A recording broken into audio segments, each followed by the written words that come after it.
Good evening. आज physics में एक बहुत ही इम्पॉर्टेंट टॉपिक है 11th class physics chapter 3 motion in straight line. उसमें एक्सलरेशन क्या होता है? एक्सलरेशन मीन्स होता है वेलोसिटी में चेंज होना। एक्सीलेटर जो एक्सीलेटर बना है वो एक्सलरेशन से ही बना है। एक्सीलेटर गाड़ी का जो एक्सीलेटर होता है ना, तो वो एक्सलरेशन उसी से बना हुआ है। एक्सीलेटर क्या करता है? वेलोसिटी को चेंज करता है, इंक्रीज या डिक्रीज करता है। एक्सीलेटर खींच दिए, तेज़ हो गया, उसको डाउन किए तो स्पीड कम हो गई, है ना, तो वो एक्सीलेटर उसी से। तो एक वेलोसिटी में चेंजिंग होना क्या होता है? एक्सलरेशन, यानी the rate of change of velocity, rate of change of velocity of an object, rate of change of velocity of an object with time is called acceleration. ठीक है ना? Rate of change of velocity of an object with time is called acceleration. Acceleration equal to होता है change in velocity upon time interval.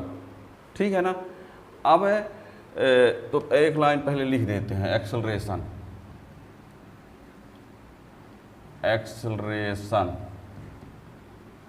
the rate of change of velocity of the rate of change of velocity of an object with time is called acceleration.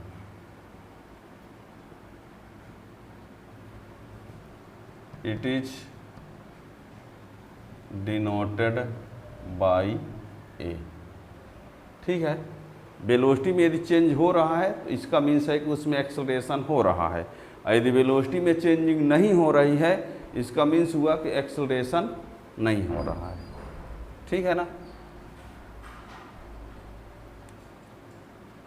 That is acceleration equal to change in velocity upon time interval. ठीक है ना?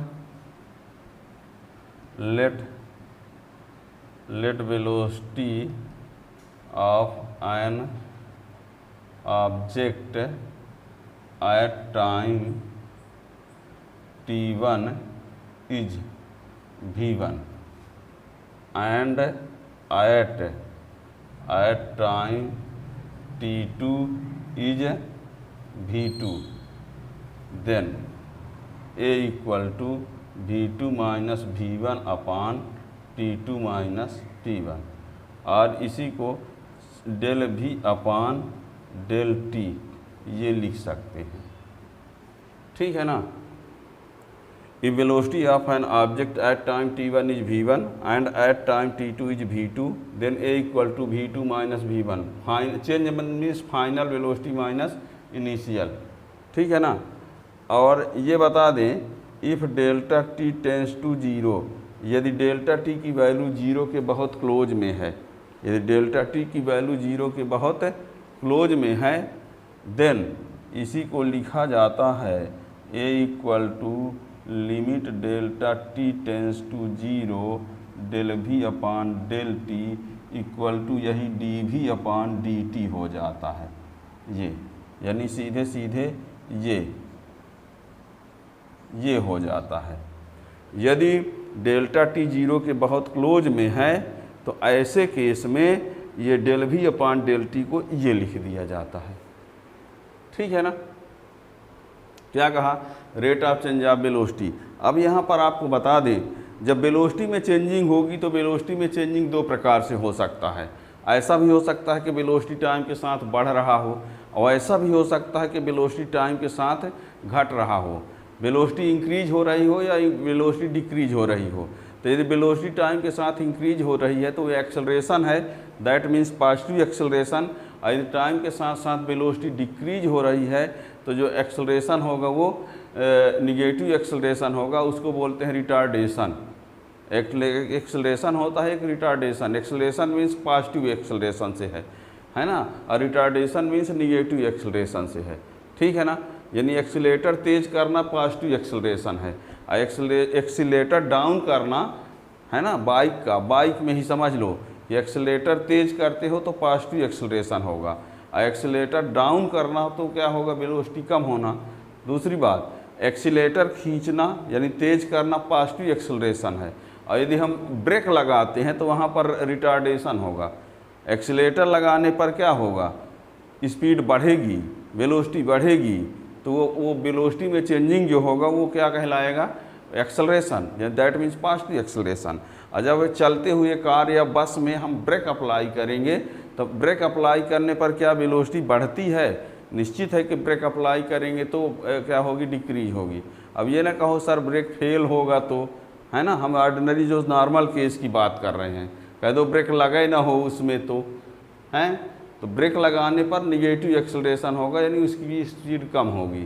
तो accelerator लेना means positive acceleration, अब break लगाना means negative acceleration, this is called retardation, ठीक है ना।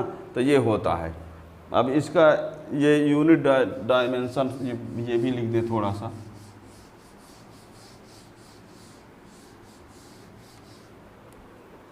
तो यूनिट क्या होगी, देखिए यूनिट ऑफ एक्सेलरेशन में SI यूनिट क्या होगा, मीटर पर सेकंड स्क्वायर, या इसी को मीटर सेकंड -2 भी लिख सकते हैं।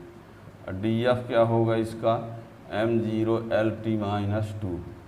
It is a vector quantity, क्या है ये, वेक्टर क्वांटिटी, है ना। ए एक्सेलरेशन जो है वो पॉजिटिव होगा, और एक्सेलरेशन जो है वो क्या होगा, है ना। तो ये during accelerator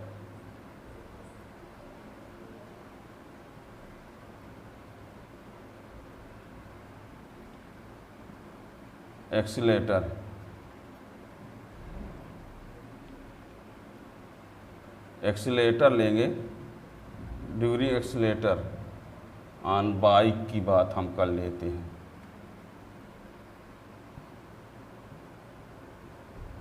during applying brake on bike, है ना। यानी एक्सीलेटर बाइक में यदि एक्सीलेटर लेते हैं ड्यूरिंग एक्सीलेटर ऑन बाइक तो पॉजिटिव एक्सीलरेशन, और during applying brake on bike तो ये क्या होगा, निगेटिव एक्सीलरेशन, ठीक है ना। और यदि एक्सीलरेशन क्या है, 0 है, तो भी क्या हो जाएगा, कांस्टेंट होगा।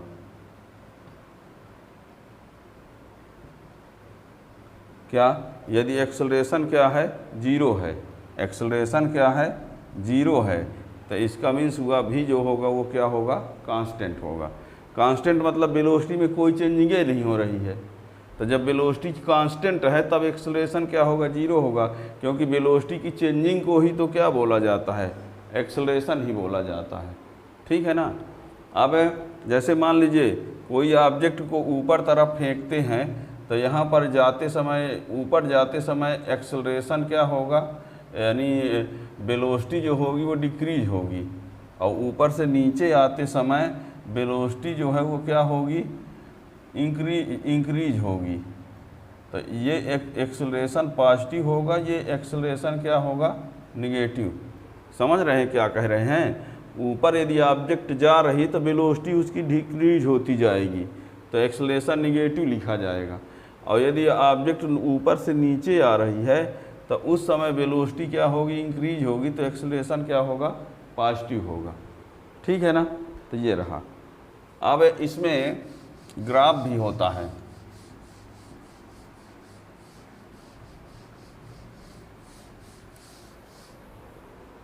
जैसे देखिए, यदि हम एक एक्सेलरेशन टाइम ग्राफ की बात करें या वेलोसिटी टाइम की बात करें और पोजीशन टाइम की बात करें, ठीक है ना। तो एक्सेलरेशन टाइम ग्राफ कैसे होगा, एक्सेलरेशन टाइम ग्राफ ये uniformly accelerated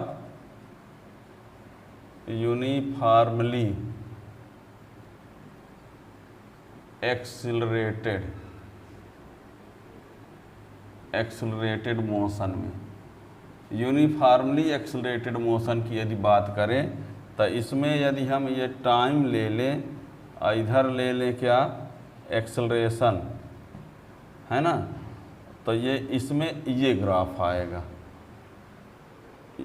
uniformly accelerated motion में एक्सेलरेशन टाइम ग्राफ ये आएगा, क्योंकि टाइम के साथ साथ एक्सेलरेशन क्या है, फिक्स रहेगा। तो जब फिक्स रहेगा तो यही आएगा। और इसमें वेलोसिटी टाइम ग्राफ यदि की बात करें, ये टी है, ये भी है, ये, तो इसमें जो आएगा वो कुछ इस टाइप से आएगा। और इसमें एक्स टी ग्राफ की यदि बात करें, ये एक्स है और ये टाइम है, तो इसकी बात यदि करें तो ये कुछ इस टाइप से आएगा। ठीक है, ये यूनिफॉर्मली एक्सेलरेटेड मोशन में ये एक्सेलरेशन टाइम ग्राफ है, ये वेलोसिटी टाइम ग्राफ है, ये क्या है, पोजीशन टाइम ग्राफ है। और ये आपको बता दें, इसमें A इक्वल टू होता है tan थीटा, इस वाले में यानी वेलोसिटी टाइम ग्राफ है। यूनिफॉर्मली एक्सेलरेटेड मोशन में जो वेलोसिटी टाइम ग्राफ होता है, उस वेलोसिटी टाइम ग्राफ का यानी एक्सेलरेशन इक्वल टू होता है, acceleration equal to slope of velocity time graph in uniformly accelerated motion. ये uniformly accelerated motion, acceleration equal to slope of, ये प्रूफ भी होता है। ठीक है ना। कभी कभी इसमें दे देता है कि यूनिफॉर्मली एक्सेलरेटेड मोशन में दो बॉडी के लिए ग्राफ दे देता है, वेलोसिटी टाइम ग्राफ, और उसमें बोल देता है कि ये एक ग्राफ इतने एंगल पर है, दूसरा इतने में, जैसे मान लो कह दिया एक ठो ये है 30 पर है और दूसरा मान लीजिए ये कह दिया गया कि 60 पर है ना। तो ये ए है, ये बी है। ठीक, तो इसका acceleration A upon A B तो क्या हो जाएगा, tan 30 अपान tan 60, 1/√3 और √3 तो 1/3 आएगा। ठीक है, इस फार्मूला से। ठीक है ना। तो ऐसा भी होता है, ये वेलोसिटी है, ये टाइम है, वेलोसिटी टाइम ग्राफ में। ठीक है ना। तो ये याद रखिएगा, यूनिफॉर्मली एक्सेलरेटेड मोशन में एक्सेलरेशन टाइम ग्राफ जो होता है वो टाइम एक्सिस के पैरेलल होता है, और ये टाइम एक्सिस से कुछ एंगल पर होता है, और ये पैराबोला होता है। यानी ये straight line parallel to time axis, straight line parallel to time axis. और ये जो है ये भी स्ट्रेट लाइन है, पर वो टाइम एक्सिस से इंक्लाइंड होती है कुछ एंगल पर, और ये क्या होता है, पैराबोलिक होता है। ठीक है ना। तो ये याद रखिएगा। तो यूनिफॉर्मली एक्सेलरेटेड मोशन में ये जैसे भी वेलोसिटी टाइम ग्राफ में ये होता है। आपको बता दें, जब आप पोजीशन टाइम उसमें यूनिफॉर्म मोशन में जब पढ़ते हैं तो उसमें v equal to tan theta prove होता है। क्या होता है, v equal to tan theta. तो यहाँ यदि किसी को ये याद आता होगा या कन्फ्यूजन होगा तो ये v equal to tan theta ये भी होता है, पर वहाँ ये रहता है कि वेलोसिटी इक्वल टू यहाँ पर ये स्लोप होता है, स्लोप ऑफ ये एक्सटी ग्राफ होता है, slope of XT graph in uniform motion. किसमें होता है ये, यूनिफॉर्म मोशन में, और ये यूनिफॉर्म एक्सेलरेटेड मोशन है। ठीक है ना। यानी ये जो कहा गया है तो याद रखिएगा, यहाँ शायद अच्छे से ना दिख रहा हो, v equal to tan theta होता है, और यहाँ a equal to tan theta होता है। तो a equal to tan theta velocity time graph में होता है यूनिफॉर्म एक्सीलरेटेड मोशन में। अब v equal to tan theta होता है वो यूनिफॉर्म मोशन में होता है, यूनिफॉर्म मोशन, और ये यूनिफॉर्म एक्सीलरेटेड मोशन। ठीक है, slope equal to velocity equal to slope of XT graph in uniform accelerated uniform motion, और ये है acceleration equal to slope of velocity time graph in uniform accelerated motion. दोनों में difference है। A equal to tan theta V T graph है और भी equal to tan theta जो है वो पोजीशन टाइम ग्राफ का है। ये यूनिफॉर्म एक्सीलरेटेड मोशन में होता है और ये यूनिफॉर्म मोशन में होता है। ठीक है ना, तो इस प्रकार से ये ग्राफ है। और के लिए आप चैनल सब्सक्राइब किए रहेंगे तो जो भी नए वीडियो आएंगे उनका नोटिफिकेशन मिलता रहेगा। वैसे फिजिक्स प्लेलिस्ट में आप जाएंगे, पूरी फिजिक्स है 11, 12 हिंदी मीडियम, इंग्लिश मीडियम, उन सबको आप दूसरे को भी बता सकते हो, पढ़ सकते हो। Thank you.